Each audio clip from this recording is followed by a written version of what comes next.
देखो भाई, acceleration due to gravity है ना। तो अर्थ पे कोई भी चीज है या फिर थोड़ी हाइट पे ही है, तो उस पे अर्थ जो है अपनी तरफ उस ऑब्जेक्ट को क्या किसी एक्सेलरेशन से खींच रही होती है ना। किसी एक्सेलरेशन से खींच रही होती है, वेलोसिटी से नहीं खींच, यानी खाली खींच नहीं रही होती, एक्सेलरेशन भी प्रोवाइड कर रही होती है ना। उसको कैलकुलेट भी करना है, तो उससे कैलकुलेशन से पहले थोड़ा सा उसका फार्मूला कहाँ से आता है वो देख लेते हैं। तो कल हमने पढ़ा था F equal to G m upon R square. यहाँ पे छोटा जो स्मॉल m है वो ऑब्जेक्ट का मास है, और जो जो कैपिटल M है वो अर्थ का मास हो सकता है, या फिर किसी प्लेनेट पे निकालना है तो उस प्लेनेट का मास हो सकता है। ठीक है। अब देखो, कोई भी चीज अगर मान लो ये ऑब्जेक्ट है और ये प्लेनेट का सरफेस है या फिर अर्थ का सरफेस है ना। तो जब उस सरफेस पे कोई भी चीज ऐसे गिर रही है, देखो ऐसे गिर रही है, ठीक है, तो किसी एक्सेलरेशन से गिर रही होगी, और उस इस पे कितना फोर्स लग रहा होगा वो इमेजिन करो। अर्थ अपनी तरफ इसको किसी फोर्स से खींच रही है, इस ऑब्जेक्ट को किसी फोर्स से खींच रही है। अब इस वो फोर्स क्या होगा, यानी वो F क्या होगा, तो वो F होगा, इस ऑब्जेक्ट का अगर मास m है तो आपको पता है force equal to mass into acceleration, mass into acceleration. क्या मैं कह सकता हूं कि ये एक्सेलरेशन जो होगा वो वही एक्सेलरेशन होगा जो अर्थ अपनी तरफ जिस एक्सेलरेशन से इस बॉडी को खींच रहा है। अगर मैं उस एक्सेलरेशन को कह दूं g, क्योंकि ये ग्रेविटेशनल एक्सेलरेशन है ना। अगर वो एक्सेलरेशन है g, तो जिस फोर्स से ये अर्थ अपनी तरफ उस ऑब्जेक्ट को खींच रहा है वो फोर्स क्या हो जाएगा, mg। क्योंकि इसी देखो, एक्सेलरेशन कहीं भी आएगा तो पहले एक्सेलरेशन नहीं आया है, पहले फोर्स आया है। यानी कि इसको ऐसे समझो, अगर किसी ऑब्जेक्ट में एक्सेलरेशन है तो उसमें फोर्स है, उस पर कोई न कोई फोर्स लगा रहा होगा, तभी उसमें एक्सेलरेशन है। एक्सेलरेशन का मतलब क्या है, वेलोसिटी में चेंज आ रहा है। वो चीज एक सिंपल किसी एक वेलोसिटी, किसी कांस्टेंट वेलोसिटी पे नहीं चल रही है। यानी अगर कोई चीज 5 मीटर पर सेकंड से चल रही है तो कुछ देर बाद इसमें चेंज आएगा वेलोसिटी में, और वो जो चेंज हो सकता है वो 6 मीटर पर सेकंड पे हो जाए, हो सकता है वो 7 मीटर पर सेकंड पे हो जाए, है ना। यानी कि अगर देखो, अगर आपने किसी, मान लो इमेजिन करो कि यहाँ एक वॉक्यूम है, यहाँ पे कोई फोर्स नहीं है, कोई एयर फ्रिक्शन नहीं है, कोई एयर ड्रैग नहीं है, कुछ नहीं है, यहाँ पे पूरा वॉक्यूम है और पूरा अंधेरा है, कुछ नहीं है, ग्रेविटेशनल फोर्स नहीं, कुछ नहीं है। अगर आपने एक ऑब्जेक्ट रखा है यहाँ पे, आपने इसको एक हल्का सा पुश कर दिया, तो अगर वो पुश इंपल्सिव था, यानी कि थोड़े समय के लिए वो फोर्स था, तो बॉडी क्या होगी, इस डायरेक्शन में मूव करनी शुरू कर देगी, इस डायरेक्शन में क्या करने शुरू कर देगी, मूव करने शुरू कर देगी। तो अगर वो वेलोसिटी u से जा रही है तो अगले 10 सेकंड बाद जब देखोगे तब भी वो वेलोसिटी u से जा रही होगी, कहीं यहाँ पे, किसी यहाँ पे भी वेलोसिटी u से जा रही होगी, कितने सेकंड बाद, किसी टाइम इंटरवल t के बाद। यानी न्यूटन के कौन से नियम के हिसाब से, पहले नियम के हिसाब से वो ऑब्जेक्ट चलता रहेगा चलता रहेगा चलता रहेगा। कब तक चलता रहेगा, जब तक कोई एक्सटर्नल फोर्स, कोई मान लो, फिर मान लो कोई एस्टेरॉइड आ गया, है ना, कोई एस्टेरॉइड आ गया यहाँ पे, तो एक्चुअली होगा क्या, जब वो एस्टेरॉइड यहाँ आएगा ना तो इनमें वो वाला लॉ लगने लगेगा, न्यूटन का यूनिवर्सल लॉ ऑफ ग्रेविटेशन। यानी कि इनमें कौन सा लॉ लगने लगेगा, F equal to G m1m2 upon R square, है ना। ये हर पार्टिकल में होता है, यूनिवर्स में कोई भी पार्टिकल कहीं भी हो, थोड़ी बहुत फोर्स होती है, फोर्स ऑफ अट्रैक्शन, है ना। तो ये अपने आप अब एक दूसरे की तरफ चलने लगेंगे, है ना।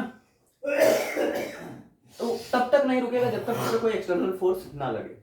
अच्छा, अगर ये एस्टेरॉइड यहाँ था तो भी वो इसकी तरफ खींचा जाएगा, यहाँ पे फोर्स लगेगा, इसका फोर्स ऑफ अट्रैक्शन उसको खींच रहा है ना। अच्छा, तब भी वो रुकेगा नहीं, उसकी तरफ चलता रहेगा, उस एस्टेरॉइड की तरफ चलता रहेगा, उस एस्टेरॉइड से टकराएगा, फिर कुछ होगा। लेकिन अगर इसको अपने यू से ये एक बार चल दिया, अगर इस पे कोई फोर्स नहीं है तो ये यू से चलता रहेगा चलता रहेगा चलता रहेगा चलता रहेगा। अच्छा, अब इसकी वेलोसिटी में चेंज कैसे आएगा, मान लो यहाँ पे ये यू से चला, थोड़ी देर बाद आपने इसको धक्का दे दिया, अब इसकी वेलोसिटी बढ़ेगी, u से बढ़ेगी, u से बढ़ के मान लो u plus delta we delta u हो गई, u प्लस डेल्टा u हो गई। और ये मान लो ये u प्लस डेल्टा u को ही v मान लो, तो अब इसकी वेलोसिटी u से v हो गई, u से क्या हो गई, v हो गई। कहने का मतलब वेलोसिटी में चेंज लाने के लिए फोर्स का आना बहुत जरूरी है। बहुत क्या, बिना फोर्स के वेलोसिटी में चेंज आएगा ही नहीं। इसी फोर्स जो आपने यहाँ पे कहीं फोर्स लगाया होगा टाइम t के बाद, इसी फोर्स की वजह से ये वेलोसिटी अब v हो गई, बढ़ गई। यानी पहले फोर्स आएगा तब बाद में एक्सेलरेशन आएगा, है ना। फोर्स आपने लगाएंगे आप, तभी वो बाद में एक्सेलरेशन में एक्सेलरेशन हो जाएगा। ये तो आप बेसिक देखो, मोस्ट बेसिक चीजें जो होती हैं जिंदगी भर काम आती है, बेसिक चीजें हमेशा काम आती हैं। आपने बचपन में पढ़ा होगा कि force can change the shape and size, force can change the motion of direction of the body, है ना। Force can change the speed of an moving body, of a moving body. तो यही वो बात है, speed of a moving body, force can change the speed of a moving body. यानी कि अगर आप समझे यहाँ पे, अब अच्छे से समझ में आएगा कि अगर F equal to M G की बात करें, तो अगर उस ऑब्जेक्ट का मास m है, आपने जितना फोर्स लगाया उसी के अकॉर्डिंग वो मास m का एक्सेलरेशन बढ़ेगा। यानी अगर आपने 10 न्यूटन फोर्स लगाया, है ना, और 5 किलो का ऑब्जेक्ट है, तो 2 मीटर पर सेकंड की एक्सेलरेशन उसको मिलेगी। ये कैलकुलेशन था F equal to M A का, किसका, न्यूटन का सेकंड लॉ में। लेकिन हमको न्यूटन के सेकंड लॉ की बात नहीं करनी है, हमको फोर्स मिल गया। अर्थ अपनी तरफ जिस चीज को खींच रही है उसका एक्सेलरेशन निकालने के लिए हमको ये फोर्स एक्सेलरेशन के टर्म में मिल गया, यानी मास इनटू एक्सेलरेशन। अब मैं इस F की जगह mg को रख सकता हूं, क्या रख सकता हूं, mg। यानी यही फोर्स है जिस फोर्स से अर्थ अपनी तरफ खींच रहा है, और ये फोर्स इक्वल होगा g m capital M by R square. यहां से आप ध्यान से देखें, m से m कट जाएगा, तो यहाँ पे स्मॉल g की वैल्यू, यानी स्मॉल g मतलब अब ये हो गया एक्सेलरेशन। अब सोचो ये फोर्स था, ये ही फोर्स। अब आपने न्यूमेरिकल सॉल्व किए कि नहीं, कि अगर किसी बॉडी पे फोर्स लगा 10 न्यूटन का, उसका मास है 2 kg का, तो एक्सेलरेशन क्या होगा। ऐसे न्यूमेरिकल किए हो कि नहीं। उसी तरह इसको, इस चीज को फील करो कि क्या है ये, इस चीज को फील करो कि अगर किसी बॉडी पे फोर्स है g m by R square, और उस बॉडी का मास है m, तो उस पे एक्सेलरेशन क्या होगा। अब है समझ में कि एक्सेलरेशन क्या है, ठीक है। यानी कि अर्थ जो है वो इस फोर्स से खींच रही है उसको, फोर्स ऑफ अट्रैक्शन। अच्छा ये बताओ, दोनों का फोर्स इक्वल क्यों होता है, यानी जिस फोर्स से ये इसको खींच रहा है उसी फोर्स से ये इसको क्यों खींच रहा है, ये दोनों फोर्स इक्वल क्यों होते हैं। क्योंकि आपने पढ़ा है कि थर्ड लॉ, न्यूटन का थर्ड लॉ, देखो तीनों लॉ सिमट गए इसी में, तीनों लॉ इसी में सिमट गए। तो देखो पूरे कॉन्सेप्ट यूज हुए हैं यहाँ पे, न्यूटन के लॉ के तीनों कॉन्सेप्ट यहाँ यूज हुए, तीनों लॉ। अगर कोई ऑब्जेक्ट है, चाहे वो बड़ी छोटी हो, अगर ये इस पे इतना F फोर्स लगा रहा है तो ये भी इस पे F फोर्स लगा रहा होगा। यानी अगर ये इसको खींच रहा है F फोर्स से, तो वो इसको खींचेगा F फोर्स से, दोनों एक दूसरे को F फोर्स से खींचेंगे, है ना। ये पुल कर रहे हैं एक दूसरे को, ये इसको पुश नहीं कर रहा है, ये डायरेक्शन गलत है एक्चुअली, डायरेक्शन गलत है एक्चुअली। ये अपनी तरफ खींच रहा होगा इसको, वेक्टर नोटेशन में अगर देखा जाए तो अपनी तरफ, ये ऑब्जेक्ट इसको अपनी तरफ खींच रहा है और ये ऑब्जेक्ट इसको अपनी तरफ खींच रहा है, इसको अपनी तरफ खींच रहा है, ठीक ना। अब देखो ध्यान से, आपको फोर्स पता चल गया, बॉडी का क्या कहते हैं, एक्सेलरेशन अगर g है, ठीक है, तो अब g क्या हो गया, g capital G m by R square, capital G m by, ये वो फार्मूला है जिसको कहते हैं ग्रेविटेशनल एक्सेलरेशन या फिर एक्सेलरेशन ड्यू टू ग्रेविटी, ठीक है। क्लियर है, क्लियर है, ठीक। अब मास अर्थ पे क्या है ग्रेविटेशनल एक्सेलरेशन क्या है अर्थ पे, धरती पे ग्रेविटेशनल एक्सेलरेशन क्या है किसी भी ऑब्जेक्ट का। तो अब इसको बदल दो ऑन अर्थ पे, है ना, acceleration due to gravity on earth. अच्छा अब ये बताओ मास ऑफ अर्थ आपको पता है क्या, capital M, mass of earth, mass of earth 6.6 हाँ, तो मास ऑफ अर्थ होता है 6.7 इंटू 10 टू द पावर -24 नहीं 6.7 है 6 into 10 to the power 24, 6 into 10 to the power 24 KG. और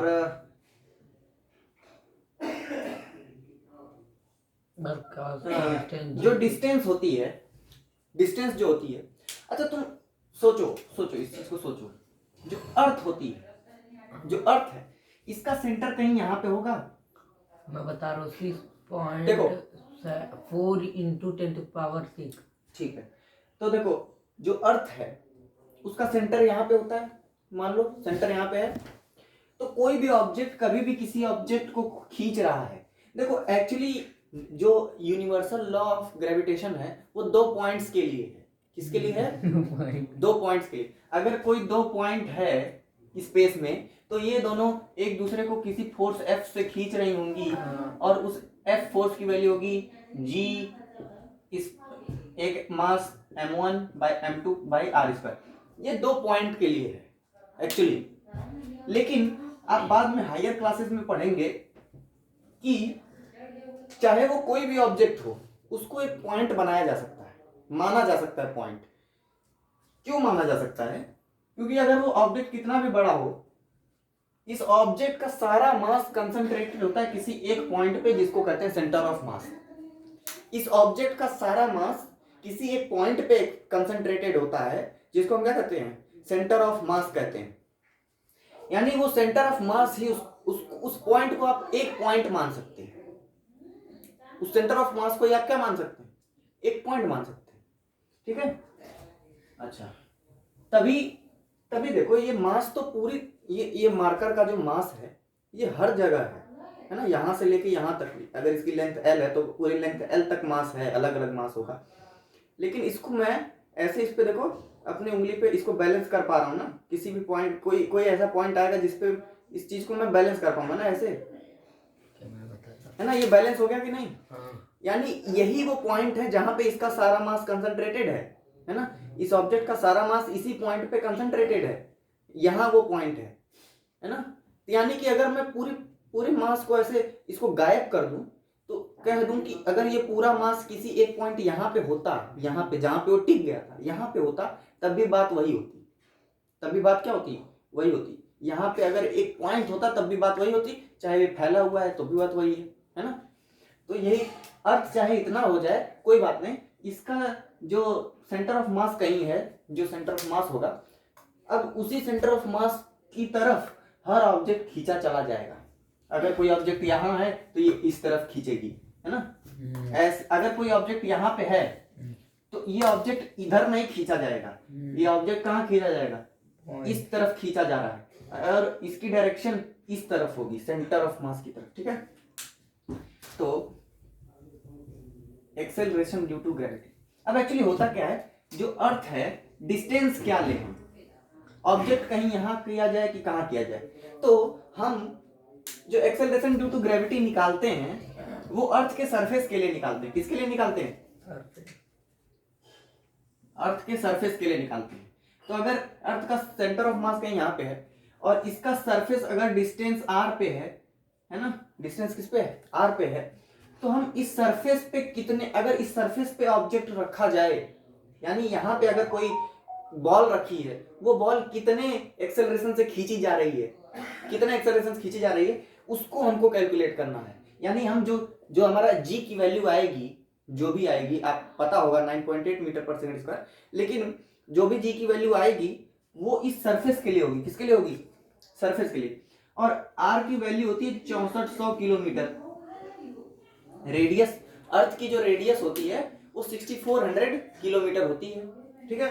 तो यानी कि रेडियस देख लो 6400 इंटू 10⁻³ मीटर। किलोमीटर के बदले हमने किसमें लिखा, मीटर में लिखा।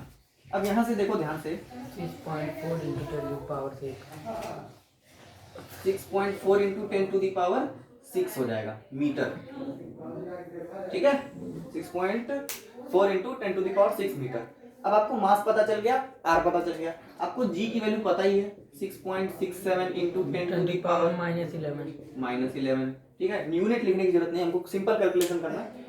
बाकी यूनिट आप कैलकुलेट कर सकते हैं ना, न्यूटन केजी, न्यूटन पर केजी मीटर पर सेकंड आएगा जी का। अब देखो स्मॉल जी की वैल्यू क्या आई थी, G M upon R square, G M by R square. तो कैपिटल जी होता है आपका 6.67 इंटू 10⁻⁻11, और इसका मल्टीप्लाई करना है किसमें, मास ऑफ अर्थ में, 6 इंटू 10⁻24। डिस्टेंस 6.4 इंटू 10⁻⁶ का होल स्क्वायर, 6.4 इंटू 10⁻⁶ का होल स्क्वायर। अब जो देखो ये जो डिस्टेंस है ये रेडियस ऑफ अर्थ है, क्या है, रेडियस ऑफ अर्थ। यानी अगर कोई ऑब्जेक्ट मान लो, हम जो अप्रोक्सीमेशन लेते हैं, मतलब कि अगर कोई ऑब्जेक्ट यहाँ पे है तो ये अगर कितनी दूरी पे, मान लो 20 मीटर की बिल्डिंग पे है, तो 20 मीटर और इस दूरी में बहुत ज्यादा अंतर नहीं है ना, तो हम जी को क्या मान लेते हैं, 9.18 मान के चलते हैं। लेकिन असलियत अगर आप यहाँ पे देखें, यहाँ पे कहीं कोई सैटेलाइट है, ये दूरी लगभग डबल हो जाती है, किसकी, इसकी दूरी, इससे इसकी दूरी क्या हो जाती है, डबल हो जाती है। तब यहाँ पे आप 9.8 का यूज नहीं कर सकते, है ना। जब हाइट कम हो तभी इस 9.8 का यूज करेंगे, हाइट बहुत ज्यादा हो तो 9.8 का यूज नहीं किया जा सकता। यानी सैटेलाइट के केस में, मून के केस में आप ऐसा नहीं कर सकते, ठीक है। मून के केस में आपको क्या करना पड़ेगा, नहीं, अर्थ और मून के बीच की डिस्टेंस निकालनी पड़ेगी, है ना। अर्थ और मून के बीच की डिस्टेंस निकालनी पड़ेगी, है ना। या फिर कहें तो अर्थ के सेंटर ऑफ मास से मून के सेंटर ऑफ मास की डिस्टेंस निकालनी पड़ेगी, ठीक है। फील आ रहा है कि क्या चीज है एक्सेलरेशन ड्यू टू ग्रेविटी। अब देखो इसको कैलकुलेट करना है बस, और कुछ नहीं करना है। 9.8 है तो कैलकुलेट करो 6.4 into 6.67 को, अब पहले एक काम करो, 6.67 को 6 से मल्टीप्लाई कर लो, ठीक है। और इन दोनों को कर लो ऐड, तो ये हो जाएगा 6 7 जन 42, 42 6 6 36 36 4 40 और 36 37.37 6 6 36 36 प्लस 4 40। अच्छा 40.02 इंटू 10⁻⁻11 24 माइनस 11 कितना होगा, 13 और 6.4 का होल स्क्वायर क्या हो जाएगा, 6.4 का होल स्क्वायर 4 छक्के 4 16। अरे इसी को दोबारा दो बार ले लेंगे ना।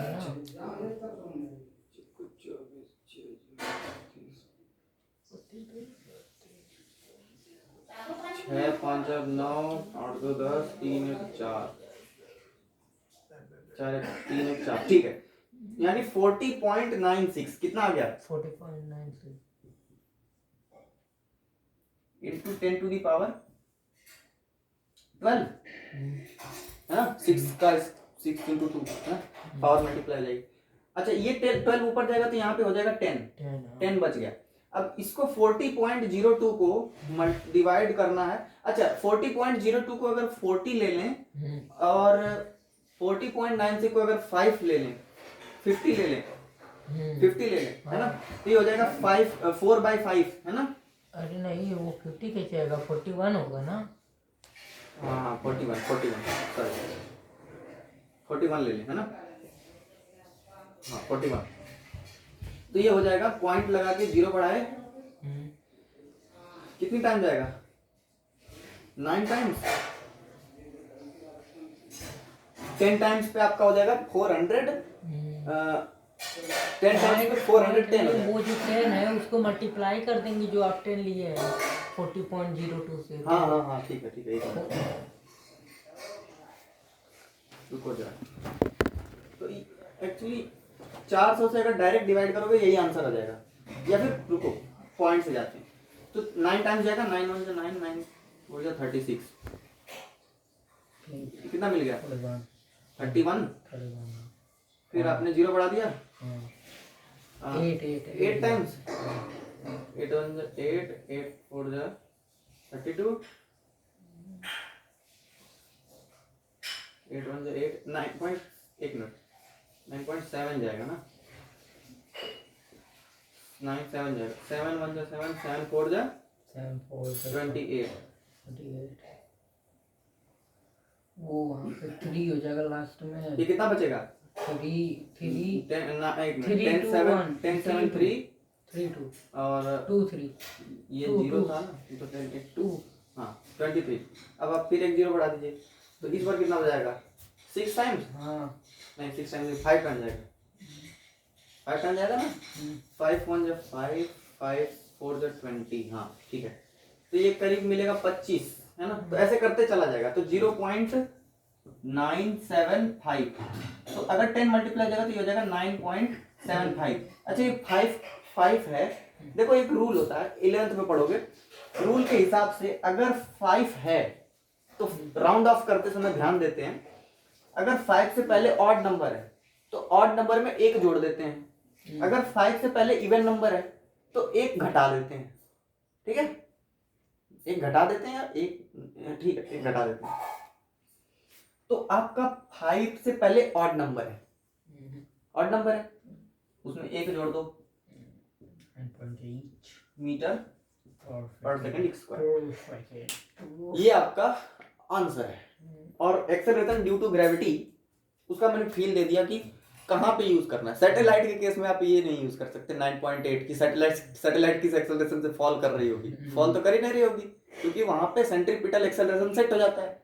यानी कि एक तो सैटेलाइट को आपने भेजा एस्केप करा के, यानी उसको आपने इतनी वेलोसिटी दे दी कि वो अर्थ की ग्रेविटी से निकल गई, अब उनमें बस फोर्स ऑफ अट्रैक्शन है, और वो फोर्स ऑफ अट्रैक्शन सोचो वो निकल, देखो सैटेलाइट, ये अगर अर्थ है, सैटेलाइट यहाँ कहीं है, आपने यहाँ से भेजा, इतनी तेज भेजा कि वो ग्रेविटी से निकल जाए, है ना, एस्केप वेलोसिटी जिसको कहते हैं, यानी उतनी इतनी रफ्तार से भेजोगे तभी वो चीज अर्थ को चीर के निकल पाएगी, तो वो निकल तो गई। अब लेकिन इसकी ग्रेविटी से अभी भी बहुत दूर नहीं है, थोड़ी यहाँ पे बहुत ज्यादा रही होगी ग्रेविटी, वहां पे लेकिन है, लेकिन कम है, क्योंकि दुनिया में हर ऑब्जेक्ट एक दूसरे को अट्रैक्ट कर रहे हैं, है ना, Newton's universal law of gravitation.